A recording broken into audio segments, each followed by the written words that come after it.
ಒಂದ್ ಕಡೆ ರಚಿತಾ ಅವ್ರಿಗೂ ಈ ಪಾತ್ರ ತುಂಬಾ ಹೊಸ್ತು. ಯಾಕಂದ್ರೆ ಇಲ್ಲಿ ತನಕ ಗ್ಲಾಮರಸ್ ಪಾತ್ರಗಳು ಮಾಡ್ಕೊ ಬಂದವರು ಸಡನ್ ಆಗಿ ಈ ತರ ಡಿಗ್ಲಾಮ್ ಆಗಿ ಈ ತರ ಒಂದು ರೆಬಲಿಯನ್ ಪಾತ್ರದಲ್ಲಿ ಅವ್ರು ಕಾಣಿಸ್ಕೊಂಡಿರೋದು ಗ್ಲಿಮ್ಸ್ ಅಲ್ಲೇ ಆ ಮಟ್ಟಿಗಿದೆ. ಇನ್ನು ಸಿನಿಮಾದಲ್ಲಿ ಇನ್ನೂ ತುಂಬಾ ಜಾಸ್ತಿನೇ ಇರುತ್ತೆ ಅನ್ಸುತ್ತೆ.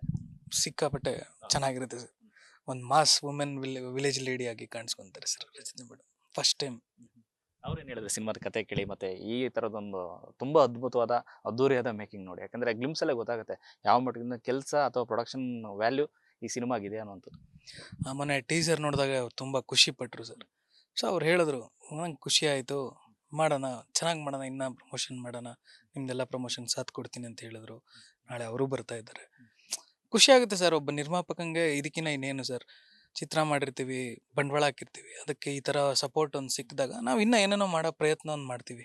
ಸಿನಿಮಾ ದೊಡ್ಡ ಮಟ್ಟಕ್ಕೆ ತಗೊಂಡೋಗೋಣ ಅನ್ನೋ ಒಂದು ಆಸೆ ನಮಗೂ ಸರ್. ಚೆನ್ನಾಗಂತೂ ಮಾಡಿದೀವಿ ಸರ್. ಇನ್ನೇನಿದ್ರು ರಿಲೀಸ್ ಆದ್ಮೇಲೆ ನೋಡ್ಬೇಕು ಸರ್. ಏನು ಜನ ಏನು ತೀರ್ಪು ಕೊಡ್ತಾರೋ ಅದ್ರ ಮೇಲೆ ನಿಂತಿರುತ್ತೆ.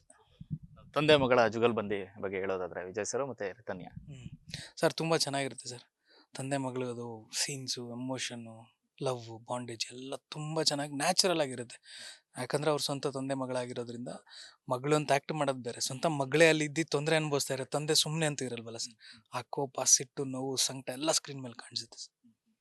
ಸರ್ ಈಗಿರುವಂತ ನಿರ್ದೇಶಕರ ಒಂದು ಸಾಲಲ್ಲಿ ಜಡೇಶ್ ಅವರು ತಗೊಳ್ಳುವಂತ ಕಂಟೆಂಟು ಮತ್ತೆ ಅವರ ಥಾಟ್ ಪ್ರೊಸೆಸ್ ತುಂಬಾ ಅದ್ಭುತವಾಗಿರುತ್ತೆ. ಅದು ಲ್ಯಾಂಡ್ ಲಾರ್ಡ್ ನೋಡಿದ ಪ್ರತಿ ಹಂತದಲ್ಲಿ ಅವ್ರ ಕ್ವಾಲಿಟಿ ಮೇಕಿಂಗು ಮತ್ತೆ ಅವ್ರು ಏನು ಹೇಳ್ತಾ ಇದಾರೆ ಅನ್ನೋ ತುಂಬಾ ಕ್ಲಾರಿಟಿ ಇರುವಂತ ಮನುಷ್ಯ. ಸೊ ಹೇಗಿದೆ ಸರ್ ಅವರ ಡೈರೆಕ್ಷನ್ ವಿಚಾರದಲ್ಲಿ ಅವ್ರ ಥಾಟ್ ಪ್ರೊಸೆಸ್?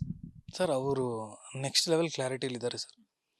ಅಂದರೆ ಅವ್ರು ಸಿನ್ಸ್ ಆ ಬ್ಯಾಕ್ ಡ್ರಾಪಿಂದ ಅವರು ಬಂದಿರೋದು ಸರ್. ಹೊಸಪೇಟೆ ಅನ್ನೋ ಸಣ್ಣ ಊರಲ್ಲಿ, ಸಣ್ಣ ವಿಲೇಜಿಂದ ಅವ್ರು ಬಂದಿರೋದ್ರಿಂದ ಸೊ ಅವ್ರಿಗೆ ಅದ್ರ ಮೇಲೆ ಸ್ವಲ್ಪ ಒಲವು ಜಾಸ್ತಿ. ಸೊ ಆ ಟೈಪ್ ಆಫ್ ರಿಯಲಿಸ್ಟಿಕ್ ಕ್ಯಾರೆಕ್ಟರ್ಸು, ನೋವು, ಸಂಕಟ, ಬಾಧೆ. ಆಮೇಲೆ ಅವರು ತುಂಬ ಕಾದಂಬರಿಗಳ್ನ ಓದ್ತಾರೆ. ಸೊ ಅದ್ರಲ್ಲಿ ಕೆಲವೊಂದಷ್ಟು ಪಾತ್ರಗಳನ್ನ ಇನ್ಫ್ಲೂಯೆನ್ಸ್ ಆಗಿ ತಗೊತಾರೆ. ಆಮೇಲೆ ನಮ್ಮ ಸಿನಿಮಾದಲ್ಲಿ ಸರ್ 7-7:30 ಫಸ್ಟ್ ಶಾರ್ಟ್ ತೆಗಿಯೋರು ಸರ್. ಫಸ್ಟ್ ಶಾರ್ಟ್ ತೆಗೆದ್ಮೇಲೆ ಬ್ರೇಕ್ಫಾಸ್ಟ್ ಆಗ್ತಿದೆ ನಮ್ಮ ಸೆಟ್ಟಲ್ಲಿ. ಪ್ರೊಡ್ಯೂಸರ್ ₹10 ಕೊಟ್ಟಿದ್ರೆ ಆ ₹10ಗೆ ₹15 ಅಷ್ಟು ಔಟ್ಪುಟ್ನ ತೆಗ್ದಿದ್ದಾರೆ ಸರ್ ಮನುಷ್ಯ. ಅದ್ರ ಬಗ್ಗೆ ನಂಗೆ ಭಾಳ ಹೆಮ್ಮೆ ಇದೆ ಸರ್ ನಮ್ಮ ಡೈರೆಕ್ಟರ್ ಮೇಲೆ. ಸರ್ ಮೇಕಿಂಗ್ ವಿಚಾರದಲ್ಲಿ, ಬಜೆಟ್ ವಿಚಾರದಲ್ಲಿ ಯಾವ ಮಟ್ಟಿಗೆ ಹೋಗಿದೆ ಸಿನಿಮಾ ಲ್ಯಾಂಡ್ ಲಾರ್ಡ್ದು ಬಜೆಟ್ ಅಂತ? ಯಾಕಂದ್ರೆ ನಾವೇ ಒಂದು ಶೂಟಿಂಗ್ ಸಂದರ್ಭದಲ್ಲಿ ಭೇಟಿ ಕೊಟ್ಟಿದ್ವಿ. ಅಂದ್ರೆ ಒಂದು ಸಂತೆ ಒಂದು ಸಂದರ್ಭದಲ್ಲಿ ಅದೊಂದು ಒಂದು ಕುರಿಗಳ ಮಧ್ಯೆ ಒಂದು ಇದ್ದಂಥ ಸಂದರ್ಭ ತುಂಬಾ ಅದ್ಭುತವಾಗಿತ್ತು. ಆಕ್ಚುಲಿ ಏನೋ ನಾವು ಅದೇ ಜಾಗದಲ್ಲಿ ಇದನ್ನು ಡಿಕೇಡ್ ಹಿಂದ್ಗಡೆ ಅನ್ನೋ ತರ ಫೀಲ್ ಆಗ್ತಾ ಇತ್ತು. ಸೊ ಆ ಥರದ್ದೆಲ್ಲ ಮತ್ತೆ ಈಗ ನಾಳೆ ಬಿಡುಗಡೆ ಅಂತ ಗ್ಲಿಮ್ಸಲ್ಲೂ ಸಿಕ್ಕಾಪಟ್ಟೆ ರಿಯಲಿಸ್ಟಿಕ್ ಸೆಟ್ಗಳನ್ನು ಹಾಕಿದ್ದೀರಂತೆ. ಸೊ ಎಷ್ಟಾಗಿದೆ ಸರ್ ಅಂತ ಹೇಳಿದ್ರೆ? ಸರ್ ಬಜೆಟ್ ಏನು ಅಂದರೆ ಸರ್, ಒಬ್ಬ ನಿರ್ಮಾಪಕನಿಗೆ ತನ್ನ ಹಾಕಿರೋ ದುಡ್ಡು ಸ್ಕ್ರೀನ್ ಮೇಲೆ ಕಾಣಿಸೋದಷ್ಟೇ ಸರ್. ಆ ಸ್ಕ್ರೀನಲ್ಲಿ ನಾನು ಹಾಕಿರೋ ದುಡ್ಡೆಲ್ಲ ಕಾಣಿಸಿದ್ರೆ ನನಗೆ ಅದು ಸಾರ್ಥಕತೆ. ನಾನು ಆ ಸಾರ್ಥಕತೆ ನಂಬೋನು ಸರ್. ಬಜೆಟ್ ನಾವು ಹಾಕ್ತೀವಿ, ಎಂಡ್ ಆಫ್ ದ ಡೇ ಜನಕ್ಕೆ ಇಷ್ಟ ಆಗಬೇಕು ಸರ್.